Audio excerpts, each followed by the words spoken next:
Paul, apôtre de Jésus-Christ, par la volonté de Dieu, pour annoncer la promesse de la vie qui est en Jésus-Christ, à Timothée, mon enfant bien-aimé, que la grâce, la miséricorde et la paix te soient données de la part de Dieu le Père et de Jésus-Christ notre Seigneur.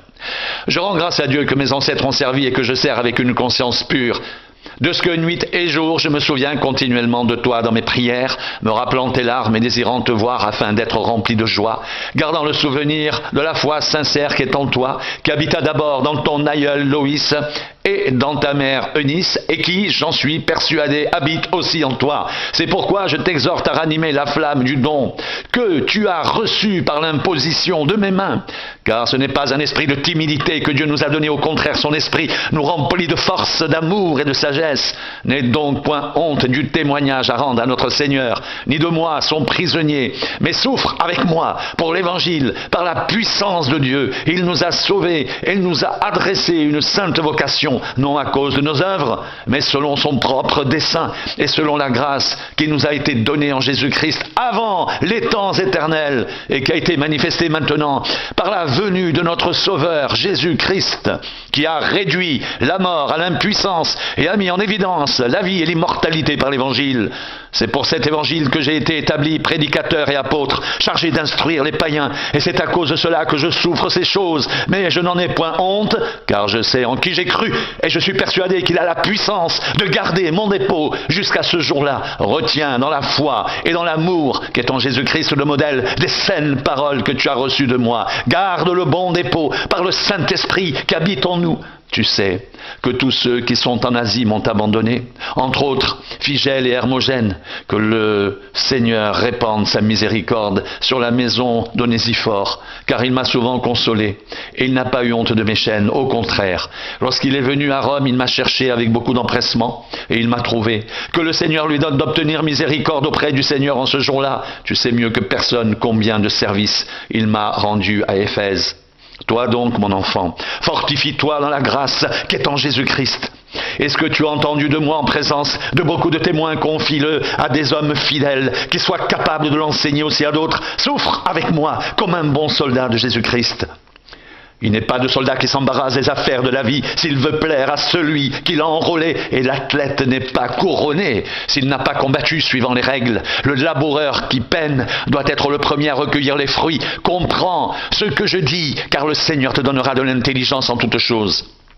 Souviens-toi de Jésus-Christ, issu de la postérité de David, ressuscité des morts selon mon évangile, pour lequel je souffre jusqu'à être lié comme un malfaiteur. Mais la parole de Dieu n'est pas liée, c'est pourquoi je supporte tout à cause des élus, afin qu'eux aussi obtiennent le salut qui est en Jésus-Christ, avec la gloire éternelle. Cette parole est certaine, si nous sommes morts avec lui, nous vivrons aussi avec lui. Si nous persévérons, nous régnerons aussi avec lui. Si nous le renions, lui aussi nous reniera. Si nous sommes infidèles, il demeure fidèle, car il ne peut se renier lui-même. Rappelle ces choses en conjurant devant Dieu, qu'on évite les disputes de mots qui ne servent qu'à la ruine de ceux qui les écoutent. Et force-toi de te présenter devant Dieu comme un homme éprouvé, un ouvrier qui n'a point à rougir, qui dispense droitement la parole de la vérité. Évite les discours vains et profanes, car ceux qui les tiennent avanceront toujours plus dans l'impiété, et leur parole rongera comme la gangrène. De ce nombre sont Hyménée et Philette, qui se sont détournés de la vérité, disant que la résurrection est déjà arrivée, et qui renversent la foi de quelques-uns. Néanmoins, le solide fondement posé par Dieu subsiste avec ces paroles qui lui servent de sceau.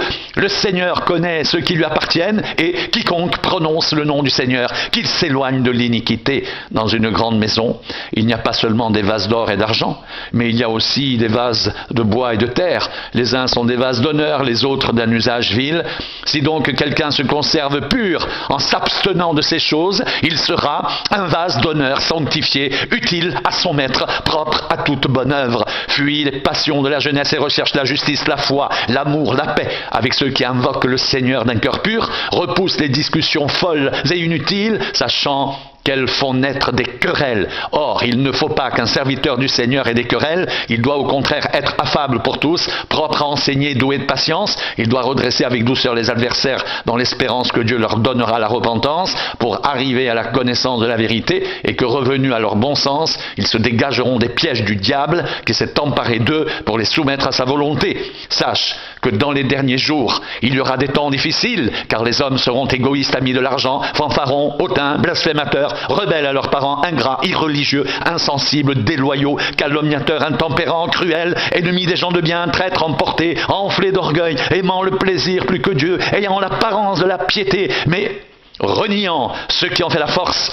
Éloigne-toi de ces hommes-là. Il en est parmi eux qui s'introduisent dans les maisons et qui captivent de faibles femmes chargées de péché, agitées par des passions de toute espèce, apprenant toujours et ne pouvant jamais arriver à la connaissance de la vérité. De même que Janès et Jambres s'opposèrent à Moïse, de même ces hommes s'opposent à la vérité, étant corrompus d'entendement, réprouvés en ce qui concerne la foi, mais ils ne feront pas de plus grands progrès, car leur folie sera manifeste pour tous, comme le fut celle de ces deux hommes.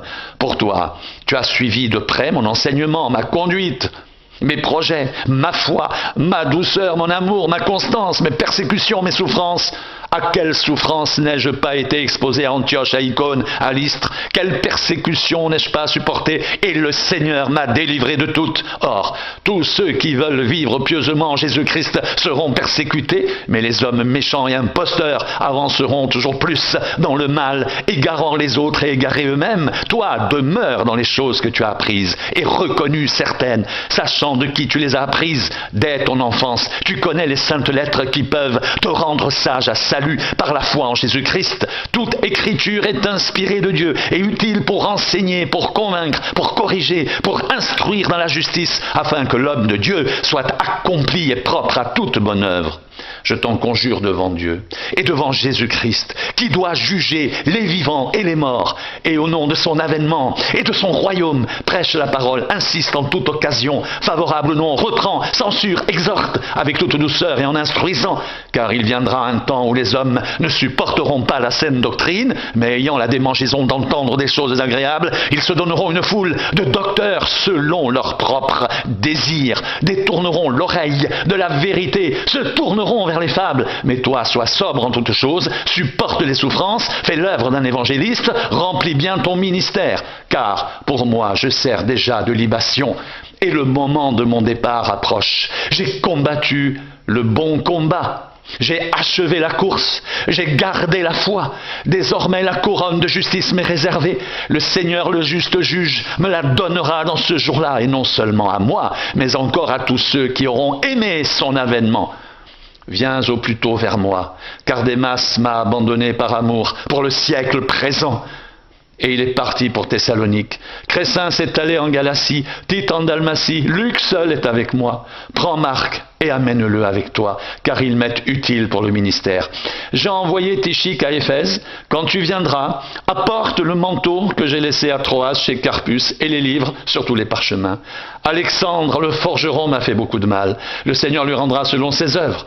Garde-toi aussi de lui, car il s'est fortement opposé à nos paroles. Dans ma première défense, personne ne m'a assisté, mais tous m'ont abandonné, que cela ne leur soit point imputé. C'est le Seigneur qui m'a assisté, qui m'a fortifié, afin que la prédication soit accomplie par moi, et que tous les païens l'entendent, et j'ai été délivré de la gueule du lion. Le Seigneur me délivrera de toute œuvre mauvaise, et il me sauvera pour me faire entrer dans son royaume céleste. À lui soit la gloire au siècle des siècles. Amen. Salut Prisca et Aquilas et la famille d'Onésiphore. Éraste est resté à Corinthe, et j'ai laissé Trophime malade à Milet.